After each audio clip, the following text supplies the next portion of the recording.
আসসালামু আলাইকুম। 2025 সালের এসএসসি পরীক্ষার্থীরা কেমন আছো সবাই? আশা করছি সকলে ভালো আছো। তোমাদের সকলকে স্বাগতম জানাচ্ছি নলেজ নতুন একটি ভিডিওতে।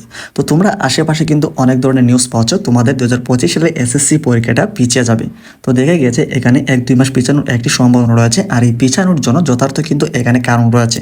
তো আমরা দেখে আসছি বাংলাদেশের যে চলমান পরিস্থিতিটা ছিল কোটা আন্দোলনকে কেন্দ্র করে, এর পরবর্তী সময়ে বিভিন্ন জায়গাতে সহিংসতা, বিভিন্ন জায়গাতে অগ্নিকাণ্ড। তো দেখা গেছে এর ফলে সারা দেশে কিন্তু শিক্ষা প্রতিষ্ঠান সহ শ্রেণী কার্যক্রমগুলো প্রায় 2 মাস থেকে 2.5 মাস কিন্তু বন্ধ ছিল। এখনও কিন্তু সেইগুলো ভালোভাবে পরিবারভাবে সকল শিক্ষা প্রতিষ্ঠান করেনি, বা শ্রেণী কার্যক্রম বা তোমাদের যে ক্লাসগুলো হবে এরকম একটি সঠিকভাবে বা স্বাভাবিক কিন্তু তোমরা হতে পারোনি। এখন পর্যন্ত কিন্তু তোমাদের সেই ক্লাসগুলো কিন্তু স্বাভাবিকভাবে নেওয়া হচ্ছে না। এই ক্ষেত্রে তোমরা কিন্তু একটা তোমাদের যে পরীক্ষার একটা প্রিপারেশন রয়েছে সেখানে কিন্তু ঘাটতির মধ্যে রয়েছে। তো তোমাদের পরীক্ষার প্রিপারেশনের ব্যাপার যদি এখানে উঠে আসে, তো দেখা যায় যে একটা শ্রেণী কার্যক্রমে বা ক্লাসগুলোর মাধ্যমে যে আসলে প্রিপারেশনটা একটা গতিতে যায়, সেভাবে কিন্তু তোমরা বাসা বাড়িতে থেকে সেভাবে কিন্তু প্রিপারেশনটা নিতে পারো না। এছাড়া শ্রেণী কার্যক্রমের গুরুত্বটা কিন্তু অনেক অনেক বেশি।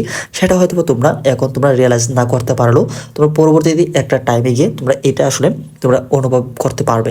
এছাড়া তোমাদের দেখে গেছে বাংলাদেশের যে পরিস্থিতিটা কিছুদিন আগে হয়ে আসছে, কোটা আন্দোলনকে কেন্দ্র করে বিভিন্ন জায়গাতে সহিংসতা, অগ্নিকাণ্ড, এর ফলে কিন্তু দেখা গেছে সারা দেশে প্রায় এখন 2 থেকে 2.5 মাস পর্যন্ত কিন্তু সব কিছুই কিন্তু বন্ধ অবস্থায় ছিল।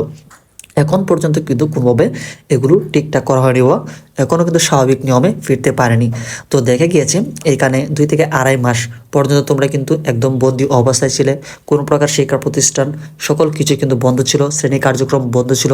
তোমরা পরীক্ষার্থী হিসেবে তোমাদের যে অনলাইনে ক্লাসগুলো নিয়ে তোমাদেরকে একটি গাইডে রাখবে, সেটাই কিন্তু তোমাদেরকে করা হয়নি। তবে এখানে আরেকটি বিষয় উঠে এসেছে, এমত অবস্থায় কিন্তু দেশের বিভিন্ন এলাকাতে, বিভিন্ন জেলাতে কিন্তু বন্যার প্রাদুর্ভাব দেখা গিয়েছে, এমনকি বিভিন্ন অঞ্চল কিন্তু বন্যার পানিতে ডুবে গিয়েছে।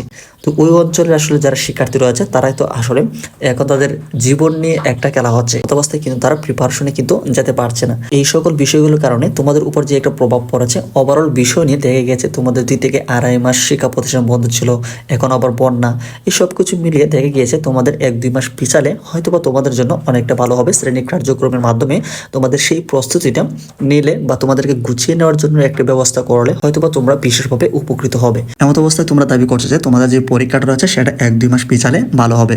তো এই বিষয়ে কিন্তু শিক্ষা বোর্ড এই বিষয়ে কিন্তু চিন্তা ভাবনা করবে, বা এরকম কিন্তু তোমাদের একটি সুযোগ সুবিধা দিয়ে তোমাদের সেই পরীক্ষাটা নেওয়ার চিন্তা করবে।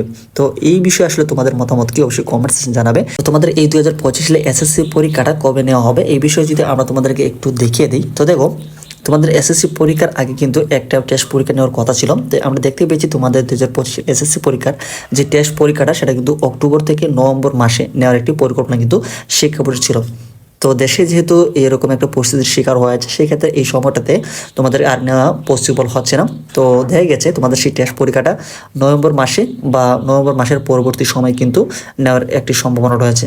এছাড়া যেই ফর্ম ফিল আপটা তোমার হবে ডিসেম্বরে, আমরা কথা ছিল এখানে ডিসেম্বর, তো ডিসেম্বর শেষের দিকে নয়তো জানুয়ারির দিকে কিন্তু তোমাদের ফর্ম ফিল আপটা নেবে।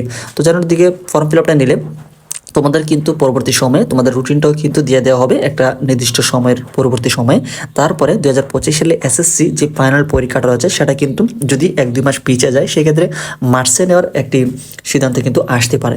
তো এই বিষয়ে কিন্তু গুরুত্বপূর্ণ আপডেট আসবে। তো এখন কথা হচ্ছে বিভিন্ন কারণে তোমাদের শ্রেণী কার্যক্রমে ঘাটতি হয়েছে, এছাড়া দেশের যে পরিস্থিতি রয়েছে এই পরিস্থিতিতে তোমাদের আসলে এখন 2025 সালে এসএসসি পরীক্ষাটা যে সময় নির্ধারণ করা হয়েছে এই সময়ের 1-2 মাস পিছালে ভালো হবে, নাকি আসলে যে সময়টাতে পরীক্ষা নেওয়ার সিদ্ধান্ত বা নির্ধারিত একটি সময় দেওয়া হয়েছিল ওই সময় নিলে ভালো হবে, সেটা অবশ্যই তোমাদের মতামত কমেন্ট সেকশনে জানাবে।